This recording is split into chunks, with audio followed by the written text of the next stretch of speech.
There's a man worth $400 million who drives a 1987 Volvo, not because he can't afford anything better, because he understands something most people never will. You've seen it before and probably didn't think much of it. An older gentleman pulling up to a five-star restaurant in a car that's older than most of the waitstaff. No flashy rims, no personalized plates, no heads turning. Just a quiet, unremarkable vehicle that whispers absolutely nothing about the person inside. And yet, that silence is the loudest thing in the room. Here's what nobody tells you about real wealth. The people who have had money for generations, not years, generations, they don't buy cars to be seen. They buy cars to get somewhere. That distinction might sound small. It isn't. It's actually the entire difference between wealth that lasts and wealth that evaporates within a generation. Think about the last time you saw someone pull up in a brand new luxury SUV, windows down, music loud. Your eyes went to the car first. That was the point. That car was purchased to produce exactly that reaction in exactly people like you. And the person inside needed that reaction. They needed you to see them as successful, which means on some level, they weren't sure you would if they drove something ordinary. Old money doesn't have that problem. When your family has been wealthy for 100 years, you have nothing left to prove to strangers in parking lots. Your confidence doesn't live in your car. It lives in your portfolio, your network, your name, and the values that were handed down to you before you were old enough to want things you didn't need. There's a psychological term for what new money tends to do. It's called conspicuous consumption. The economist Thorstein Veblen wrote about it in 1899, and it described the behavior of people who buy things not for their utility, but for their visibility. The watch that costs $30,000 doesn't tell time better than a watch that costs $30,000. But it tells other people something. And that telling, that performance, is what's actually being purchased. Old money finds this embarrassing, not in a judgmental way. In the way that someone who genuinely loves food finds it embarrassing when someone orders the most expensive thing on the menu without even reading what it is. It's a signal of insecurity dressed up as taste. The families who have maintained wealth across multiple generations share a remarkably consistent set of values, and one of them is a deep resistance to depreciating assets. A new luxury car loses roughly 20% of its value the moment it leaves the dealership. In the first 5 years, it can lose up to 60%. Old money looks at that math and feels something close to physical discomfort. Not because they can't absorb the loss, they can, but because losing money carelessly is considered a character flaw, not just a financial mistake. There's a family in Boston, old railroad money, where the children are given an allowance as teenagers, but they're also required to keep a ledger, every dollar in, every dollar out, and a written explanation for every discretionary purchase. Not to punish them, to train them, to build the instinct that money is not a feeling, it's a tool, and tools are respected.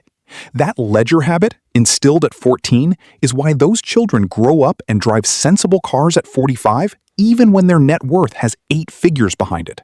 The car is never just the car. It's a reflection of your entire relationship with money. When you buy a vehicle to impress, you are renting validation. Every month you make that payment, you are paying for the way other people see you. Old money would rather invest that difference and let compound interest do its quiet, invisible, deeply satisfying work over decades. And here's something that might genuinely change the way you see things. The older car, the one that gets dismissed, the one that doesn't turn heads, it often runs perfectly because it's been meticulously maintained. Old money maintains things. They repair rather than replace. They restore rather than discard. The same philosophy that keeps a 1987 Volvo running beautifully is the same philosophy that keeps an estate intact across 5 generations. You take care of what you have. You don't abandon things because something shinier appeared. This is also about identity. New money often builds its identity around its purchases. The car, the watch, the neighborhood, the restaurant.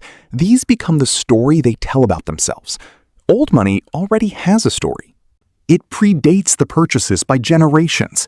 The car doesn't define them because they were already defined long before they were old enough to drive. Think about what that actually feels like. To walk into a room and need nothing from it.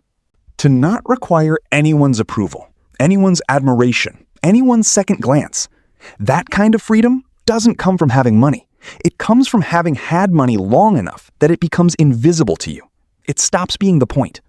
It becomes the background. And when money becomes the background, you start optimizing for things that actually matter. Time, relationships, health, legacy, meaning. The truly wealthy don't talk about money the way people who are building wealth do. They don't broadcast their net worth, their investment returns, or their recent acquisitions. There's an old saying in certain European aristocratic circles: a gentleman's name should appear in the newspaper only 3 times. At birth, at marriage, and at death. Everything else is performance, and performance is exhausting. Now consider what this means for you, regardless of where you are financially right now. The habits of old money are not locked behind a trust fund. They are a philosophy, and philosophies can be adopted. The discipline of distinguishing between what you want and what you need. The practice of maintaining what you have rather than always reaching for the next thing. The quiet confidence of knowing your value is not determined by what other people can see from the outside. Every time you feel the pull to upgrade, to announce, to display, ask yourself one honest question. Who is this for?